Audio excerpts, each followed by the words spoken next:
안녕하세요. 저는 자영업과 임대업을 하고 있는 40대 여성입니다. 저의 이야기는 조금 특별한 결혼 생활 때문에 이렇게 이야기하게 되었습니다. 제 결혼 생활은 겨우 1년 만에 끝나버렸지만 이젠 남에게 돌싱이라고 무시받을 정도일지도 모르겠어요. 하지만 어쨌든 1년이라는 짧은 결혼 생활 끝에 다시 혼자가 되었네요. 늦은 나이에 이렇게 혼자 남으면서 처녀 같은 생활을 누릴 줄 생각하며 행복해했던 게 엊그제 같은데 지금은 그 모든 게 신기루처럼 느껴져요. 지금은 후회와 원망만이 남아있지만 그렇다고 해서 더 힘들게 살 필요는 없다는 생각에 이렇게 새로운 시작을 하고 싶다는 마음이 들었어요.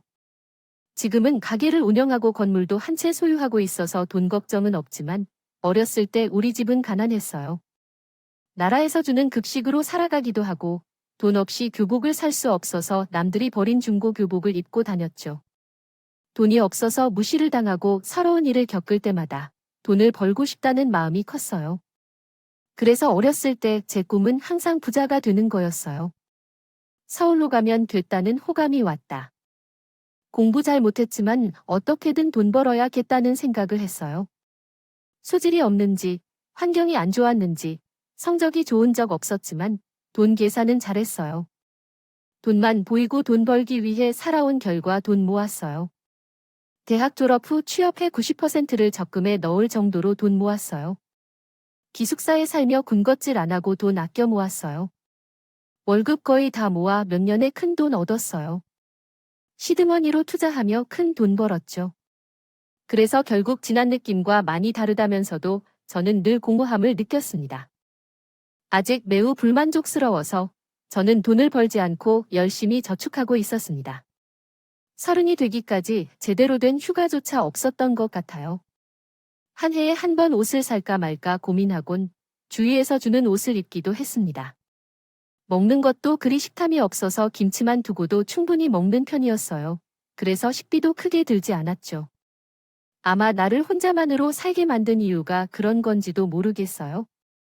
연애를 해봤지만 항상 좋은 결론이 나오지 않았어요. 남자들은 항상 제 돈을, 좀 많은 돈을 갖게 된다는 이유로 많이 바라더라고요. 그래서 나를 이용하려 했던 남자들에게 깊은 상처를 받은 후로 연애를 그만뒀어요. 결국 돈만을 의지하고 살아야겠다고 생각했죠. 믿을 사람이 없어서 혼자서 열심히 살아 돈을 모아 부모님에게 집을 사주었고 심지어 건물도 샀어요. 하지만 여전히 혼자였고 그런 게 30 한창 때. 날 제가 사고가 나는 일이 벌어졌어요.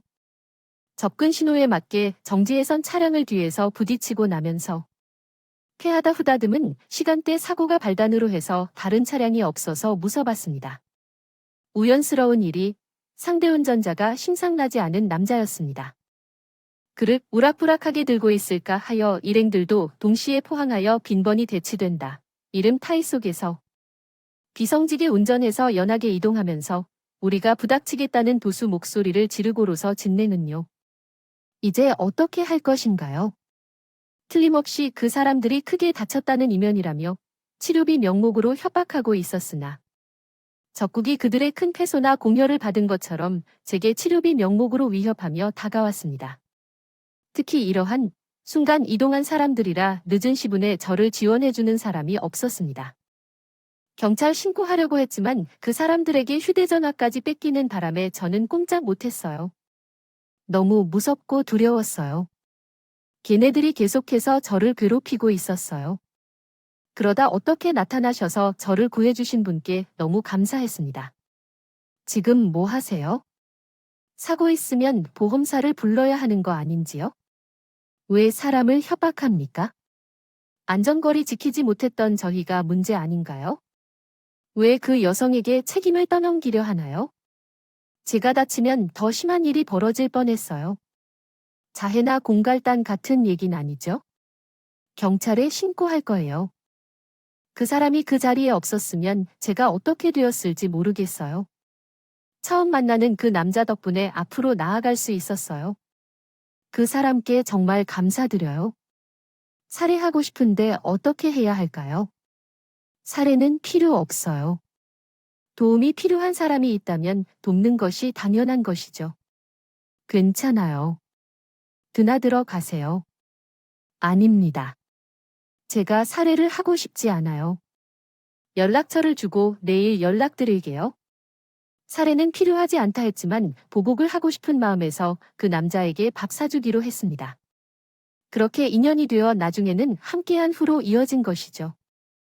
연인으로 진행되었어요. 사실 처음에는 그 사람과 나 사이가 잘 될 거라는 생각을 못했어요. 도와준 분께서는 당연히 호감이 있었지만 저보다 약 6살은 어리게 보이는 얼굴이라서 그런 생각은 하지 못했어요. 그런데 나이를 알고 나면 그 사람이 제 동갑이라는 거였어요. 함께 있으면 누나 같아 보이는데 동갑이라고 하니 충격적이었죠. 그러다 처음에는 동생인 줄로 생각하고 남자로 생각하지 않았는데 그 후에 생각이 변했습니다. 그 후 그 사람이 너를 좋아해라고 말하고 나니까 저도 마음을 열게 됐어요. 남자친구는 완벽한 남자였어요. 미국에서 대학을 졸업하고 사업을 하는 그 남자는 재력이 있었고 여유롭고 매너도 좋았어요. 그래서 좀 전 만난 남자들과 다르게 무척 잘해줬어요. 고급 레스토랑이나 비싼 선물까지 진짜. 처음으로 대우를 받은 것 같았어요. 처음엔 그런 사람이 나를 좋아한다는 걸 믿기 어려웠어요. 그 사람의 행동이 진심으로 느껴졌고 그대로 제 마음도 전했어요. 이제는 결혼을 생각할 정도로 마음이 깊어진 그때 남자친구가 충격적인 이야기를 했어요. 사실은 나 자기한테 거짓말을 했어요. 사실 나는 그와 동갑이 아니에요.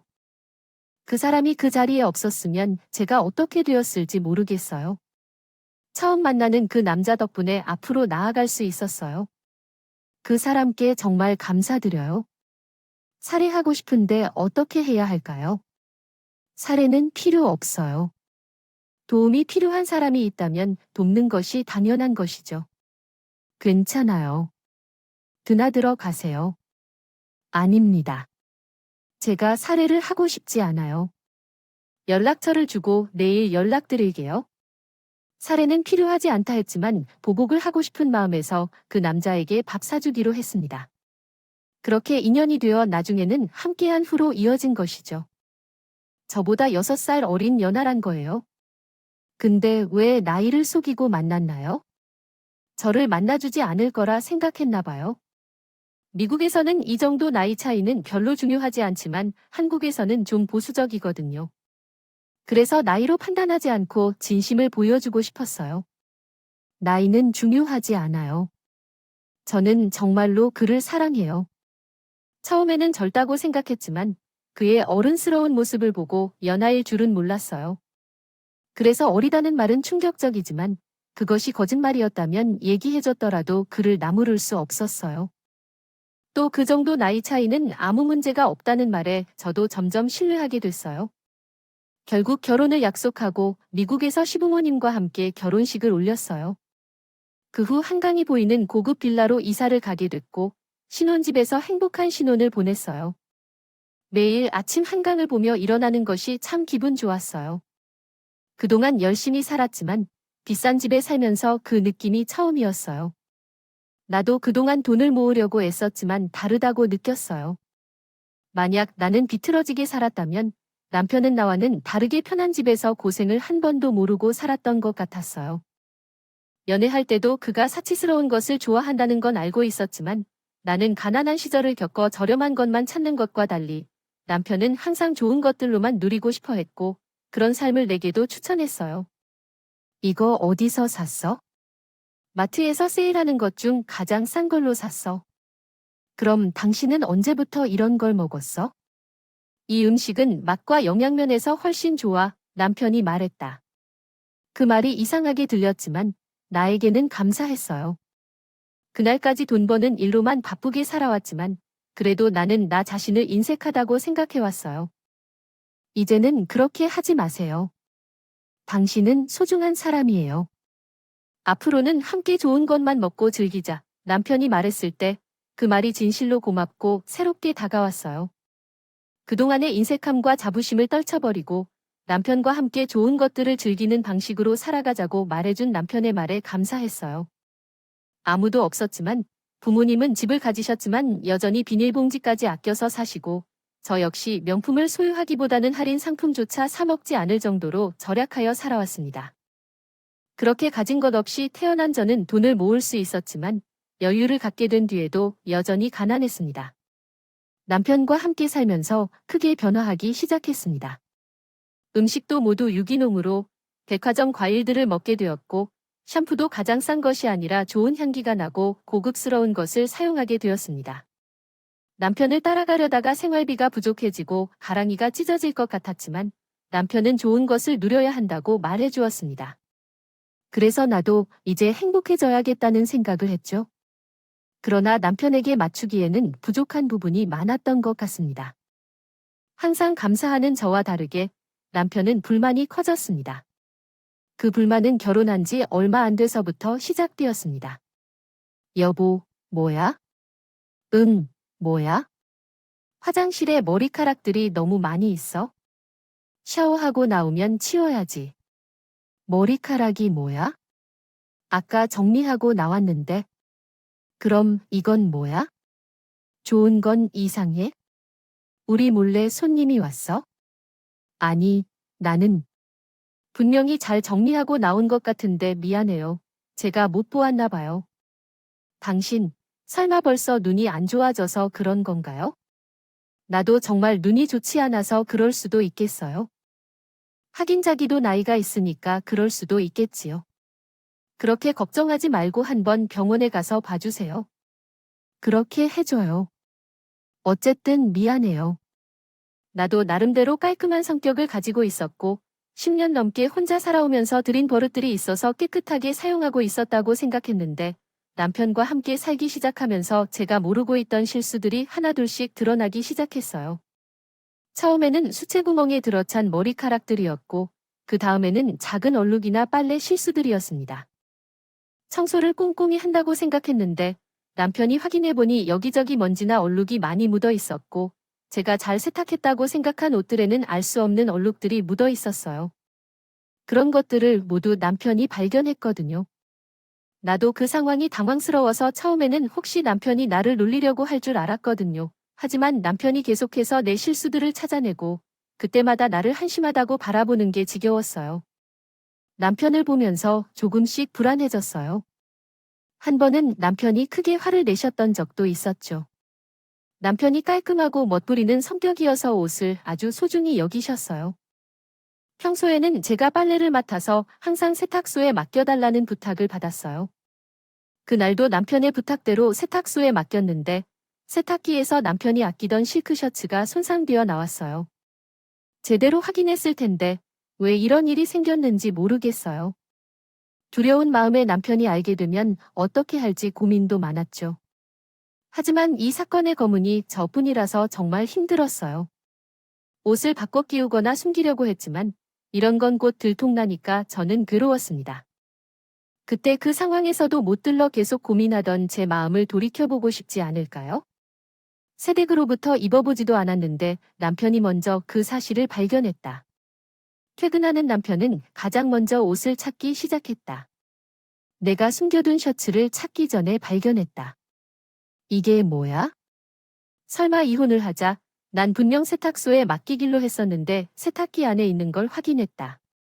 정말 미안해. 내가 다시 살게. 대체 무슨 문제야? 왜 그러지? 왜 그렇게 할까? 하지 않았던 일을 왜 해? 세탁소에 맡기라고 당부한 게 다인데 왜 그러지? 믿음직스럽게 맡겼는데 세탁소에서 세탁기로 옮겨 넣었나? 뭐야? 도둑이 집에 침입해 이런 걸 하겠어? 아니야, 그런 거 아니야. 당신 한 짓이 맞아. 왜 해주지? 부정하지 마. 실수를 넌 받아들이고 이해해야지. 나도 핑계를 대려는 게 아니야. 당신이 생각해봐. 소리 없이 하는 일이야. 이런 일을 왜 했겠어? 사람들은 실수를 하기 마련이잖아. 그런가? 미안해. 옷은 내가 사줄게.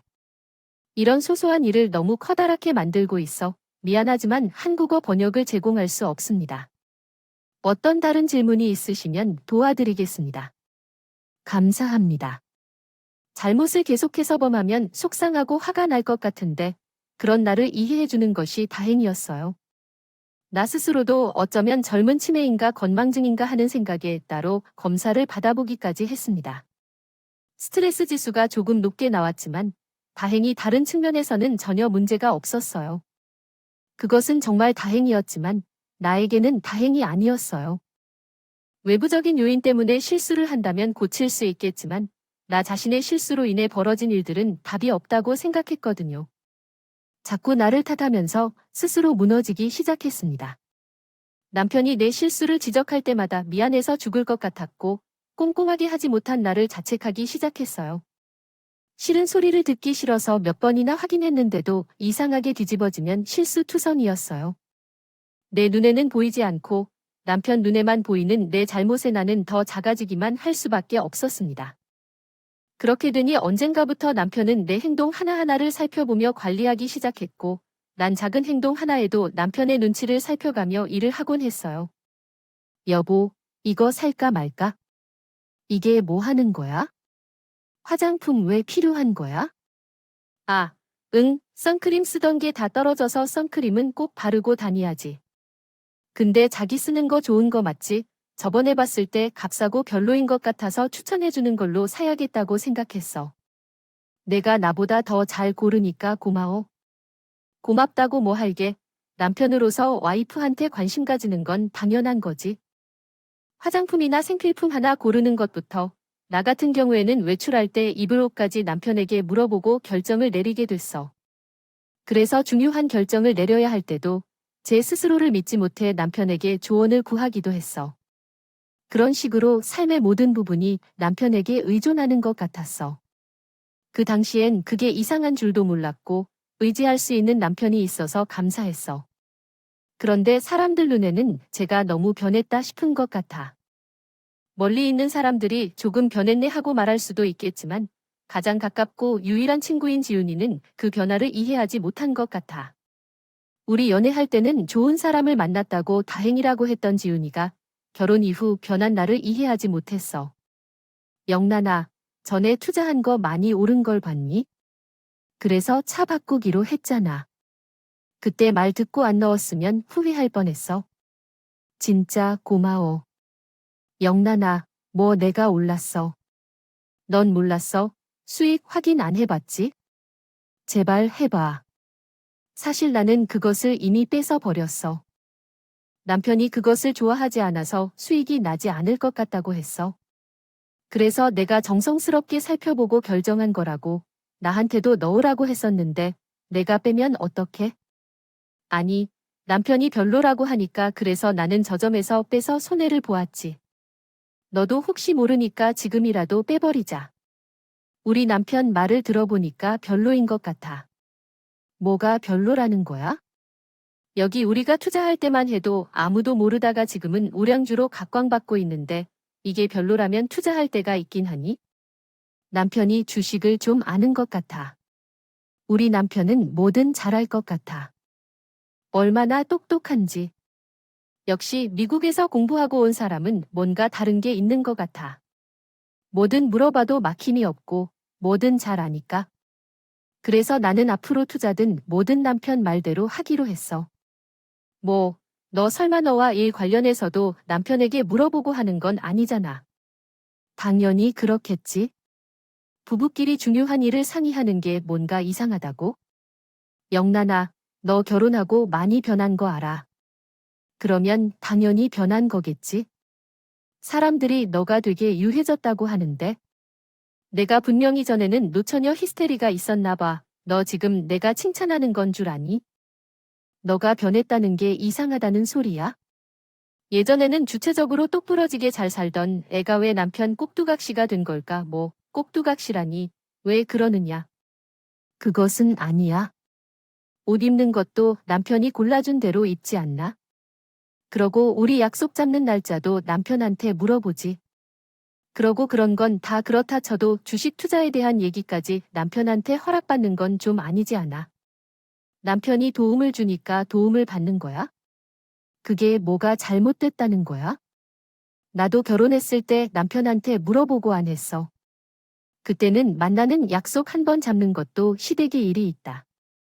남편이 일이 있다 하면서 내 마음대로 스케줄 맞추는 것도 힘들더니 이제 와서 나더러 꼭두각시라고 그것만 문제가 아니야? 내가 이런 얘기까지는 안 하려고 그랬는데 솔직히 남편 보면 볼수록 뭔가 이상해. 사업한다는 남자가 세금 신고도 제대로 할 줄 모르고 딱히 사업성 있는 것 같지도 않고 시부모님도 결혼식 날 한 번 봤을 뿐인데 넌 뭔가 이상하다는 생각 안 들어? 나 같으면 남편 뒷조사라도 한 번 해볼 것 같아. 야 차지훈, 너 정말 말 심하게 한다. 너 혹시 나 질투하는 거니? 뭐, 무슨 질투를 해? 나는 내가 걱정돼서 말하는 거 아니야? 걱정된다고 남의 남편을 사기꾼으로 의심하니? 솔직히 말해봐. 너는 이혼한 여자로 고생하는데 나는 연하 남편 만나서 행복한 꼴 보니까 배 아파서 그러는 거 아니야? 얘는 사람이 걱정해서 말을 해주는데 쳐다보고 있다가 갑자기 더 이상 쓸모없는 어른 얘기 신경 안 써야겠다는 사람이 되어버린 저의 모습이 너무나 안타깝더군요. 하지만 어째서 이런 상황이 벌어졌는지 아무도 모르겠다고 본다면 그것이 제 모성자아적 속성이라 하여달라. 과거를 찾아서 어쩌다가 친구와 이렇게도 트러블하게 되면에 부딪힌 이유까지 찾아내려고 하질 않으려니 몸부림쳐서 몸부림쳤다며 말이에요. 하지만 그때 바라보았을 때 앞남이 원망과 민망함보다 증오와 일기에 가까웠습니다. 친구가 나를 부러워해서 괜한 소리를 해댔다고 생각했어요. 말도 안 되게 의심을 하네하면서 것이 제가 노처녀로만 있다가 결혼해서 흐려 보이던지 윤님을 늘 돌아보았고 있는지 다시 살인을 하게끔 만든 녀석을 이가라 하긴 싫어이 이기신 게 지어져 실어기인 것인지 계산을 했습니다. 이런 한동녀은 왜 그런 계절이 됐지 생각해봤고 나는 그 이상을 위해 정직히 말해 보았어요. 왜 그런 계지가 됐는지 이해하려고 했고 더는 나를 막없다고 생각했던 그녀도 겨우 그 싶은 일을 알게 되어 내 심술에 위비당해서 몇 좀 뒤에은 틀에 고서내며 추열에 속처되며 쑥과 맥이 서였답니다. 그 후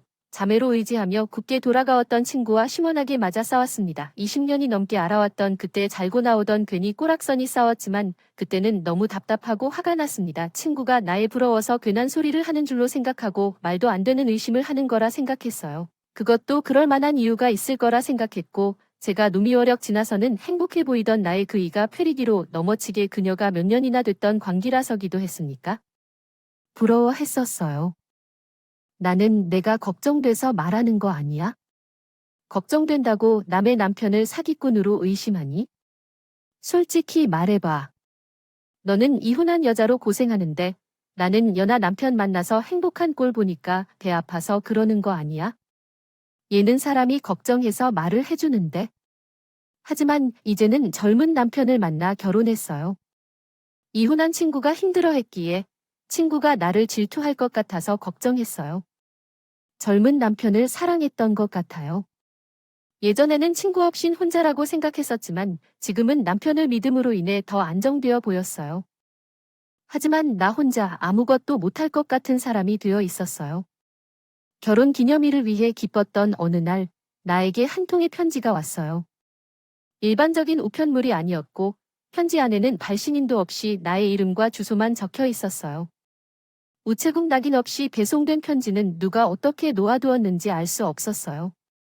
나에게 온 편지인 것 같아 열어봤지만 쓰여진 글씨체를 보아도 누구인지 알 수 있을 것 같다고 생각했지만 놀랍게도 그 편지는 모두 컴퓨터로 인쇄된 편지였어요. 분명히 누군가가 나에게 작성하고 보낸 편지일 것이라 생각할 수밖에 없었습니다. 그리고 편지를 읽어나가며 충격적인 내용에 어이없어 했습니다. 편지 내용은 아니라면 제 남편을 비방하는 내용이었습니다. 편지의 발신자는 내 남편을 건실한 사업가나 유학생이 아니라 돈 있는 여인들을 유혹해 결혼하고 그들의 재산을 빼앗는 사기꾼이라고 말하고 있었어요. 처음에는 놀림당하는 것으로만 생각했지만 내가 경험한 남편의 모습을 생각하며 그럴 리 없다고 생각했습니다. 그래서 편지 내용을 믿고 싶지 않았지만 내 남편의 얼굴이 나온 대학 졸업사진과 결혼식에서 찍은 남편의 사진을 보며 이게 거짓말이 아닐지도 모른다는 생각이 들었습니다. 이 편지의 주인공이 누구인지는 모르지만 누군가가 괜히 심심해서 보낸 편지는 아닌 것 같았습니다. 편지를 읽을수록 곤혹스러웠으며 피해자가 계속 늘어난다며 빨리 도망치라는 말에 머릿속이 혼란스러웠습니다. 나는 알던 남편과의 비교가 되어버려서 온통 생각에 잠겨 있었습니다. 편지의 내용이 너무 다르다 보니 대체 뭘 믿어야 할지 모르겠더라고요. 사람을 속이려면 충분히 속일 수 있는 세상이기에 내 남편이 사기꾼일 수도 있고 그 편지를 보낸 사람이 사기꾼일 수도 있는 일이었죠. 이런 정보를 알려주면서도 익명으로 얘기를 하는 것도 괜히 찝찝했고요. 하지만 이미 한 번 판도라의 상자를 열어버린 이상 의심은 걷잡을 수가 없었습니다. 믿고 싶었던 저도 자꾸만 남편이 의심스러울 수밖에 없었거든요. 남편이 의심스러워진 저는 결국 그날 밤 남편의 휴대폰을 열어보기로 했습니다. 그동안 연애를 하고 결혼을 하는 동안 저는 남편의 휴대폰을 열어본 적이 없었어요. 늘 지문으로 잠가두던 남편이 자기 휴대폰을 만지는 걸 유독 싫어했거든요. 그래서 저는 남편에게 술을 진탕 먹여 깊게 잠들게 할 생각이었어요. 취하면 늘상 자던 남편에게 선물 받았다며 비싼 양주를 건넸습니다. 그리고 저는 비싼 술이라며 좋아하는 남편이 양주 한 병을 다 비우기를 기다렸죠. 이윽고 남편은 술에 취해 잠이 들었고 저는 남편의 지문으로 핸드폰을 열 수 있었습니다. 처음 휴대폰을 열었을 때는 생각보다 별게 없어서 나름 안도를 하기도 했던 것 같아요. 제가 제일 먼저 찾아봤던 게 사진이었거든요. 혹시 무슨 증거가 있나 싶어 사진첩을 뒤져봤지만 앨범에서는 이렇다 할 것들이 나오지 않았습니다.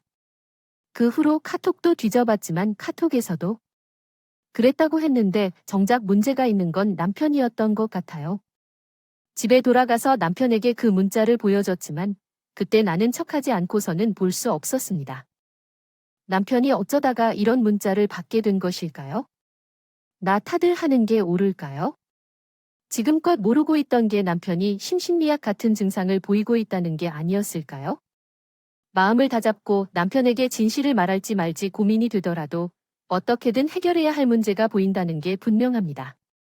이렇게 말씀드리니까 조금이나마 위로가 되길 바랍니다. 계속해서 남편을 지지해주고 쫓아갈 수 있길 바래요. 강풀 드립니다.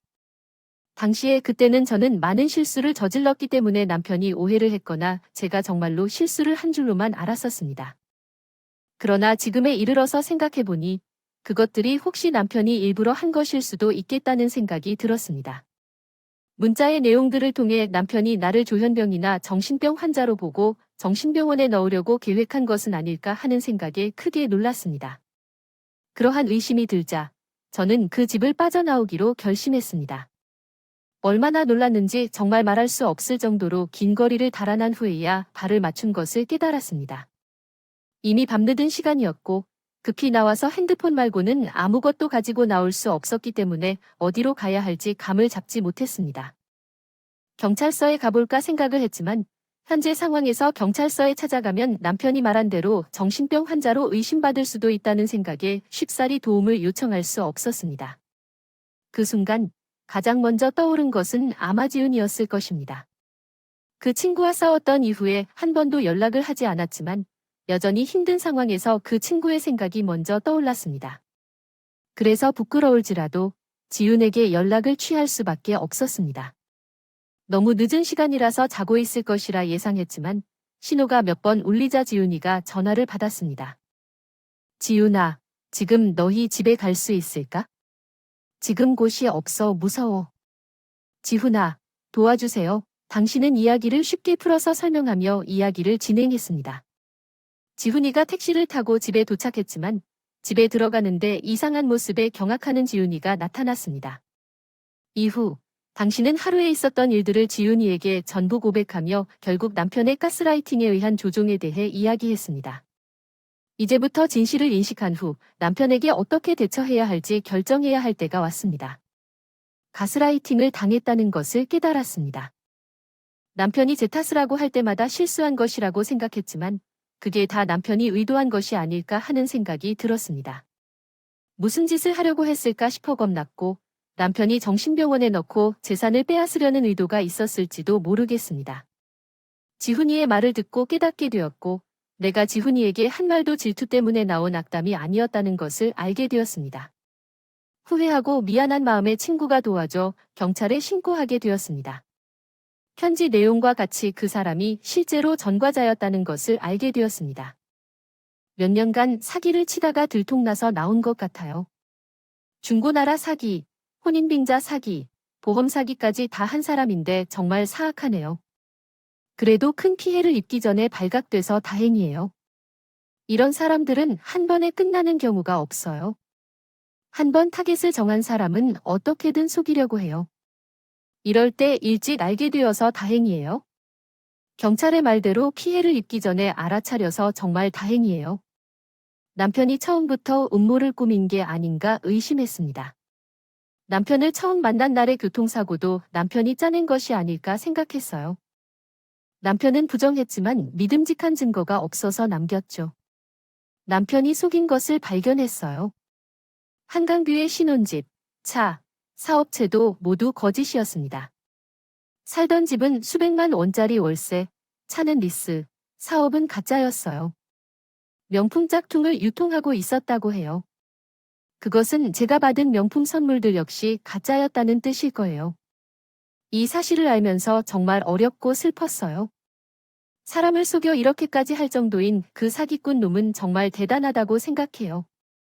만약 그렇지 않았다면 남의 등에 의지해 살아왔을지도 모릅니다. 하지만 제가 제기한 신고로 그 사람의 다른 범죄도 하나둘씩 드러나기 시작했고 결국 그 사람은 사기와 불법 짝퉁 유통으로 실형을 선고받았습니다. 그 후로 제겐 감옥에 수감 중인 남편과 이혼 절차를 밟아야 했고 다행히도 무사히 이혼을 할 수 있었습니다. 거의 남편의 범죄에 가담할 뻔했는데 그 사람이 나를 정신병원에 보낼 계획이었다는 사실 덕분에 혐의를 피할 수 있었습니다. 경찰의 말대로 조금만 더 늦었더라면 큰일 날 뻔했었죠. 이후 결혼 기념일을 기대했던 제가 겪은 사건을 상상하면 아직도 소름이 끼쳐요. 그래서 저에게 편지를 보낸 그 익명의 제보자에 대해 정말 감사했습니다. 어떻게든 이 사람을 찾아서 보답하고 싶었어요. 그러나 익명 편지의 주인이 제가 알고 있는 사람이었다는 사실을 알게 되었습니다. 사건이 해결되고 편지의 송신자를 찾고 싶어하는 제게게 지훈이가 사실을 고백했습니다. 영란아, 그 편지 사실 내가 보낸 거야? 나는 내가 걱정되어서 한 말이었는데 내가 내 말을 듣지 않았잖아. 생각해보면 나도 그런 방식으로 접근하면 안 되는데 그때는 나도 감정적으로 그러던 어느 날 나는 그녀가 화를 낼 만한 일이 있었던 것 같아서 나중에 생각해보니 그녀의 남편이 너무 이상하다 싶어서 따로 뒷조사를 해보기로 했다. 그 결과 그 놈이 제 옷만 2번 사기꾼이라는 사실을 알았다. 나는 당장 그녀에게 알려주고 싶었지만 그래도 너무 공격적으로 보일까 봐 익명으로 알리기로 했다. 내 친구는 남편의 뒷조사를 대신해 주었고 그렇게 남편이 전과자 사기꾼이라는 것을 알고 날 도와주려 했다. 그래서 익명으로 편지를 보내놓고 하루 종일 나를 기다리고 있었다. 직접 도와주려다가 내 말이면 믿지 않을까 봐 그랬던 것이다. 고마워 지훈아. 나 너가 없었다면 정말 어떻게 될 뻔했을지 몰라. 내가 이 나이에 무슨 여나 남편의 호강을 한다고 내 주제 분위기에 넘치는 행복을 바랐었어. 나는 정말 그러한 특별함은 아니었나 봐. 그러니까 내가 뭘 잘못했는지 모르겠지만 아무 잘못 없다고 생각해. 처음에는 사기꾼이라는 것을 알 때까지 의심도 못했었는데 넌 정말 아무 잘못도 없어. 정말 미안하고 끝까지 나를 도와주어서 고마워. 내가 무사한 것은 전부 지훈이네 덕분이야. 내 덕분에 나의 은혜를 받아. 진짜 죽기 전까지는 안 잊어버리게. 미래에 내가 무슨 말을 해도 내 말을 거위에 올리고 내가 하는 말이라면 파르메자 치즈를 발라도 믿을 거야. 그래서 저와 지호는 서로를 의지하면서 살아가야 했어요. 비록 충격적인 일을 겪었지만 그보다 훨씬 어려운 일들을 많이 겪었던 나는 이런 일로 좌절하진 않으려고 해. 어쩌면 이번 사건으로 내가 깨달음을 얻을 수도 있어. 내가 벌어놓은 돈 하나도 사용해보지 않고 혹사를 당할 뻔했지만 이제야 그 돈을 내 마음대로 써보려고 해. 나가 죽을 때 나를 따라갈 것도 아닌데 나는 내 자신을 너무 인색하게 대해왔구나 싶었어. 나는 나 스스로를 아끼면서 살기로 했어. 여러분도 자신을 사랑하기를 바랄게요.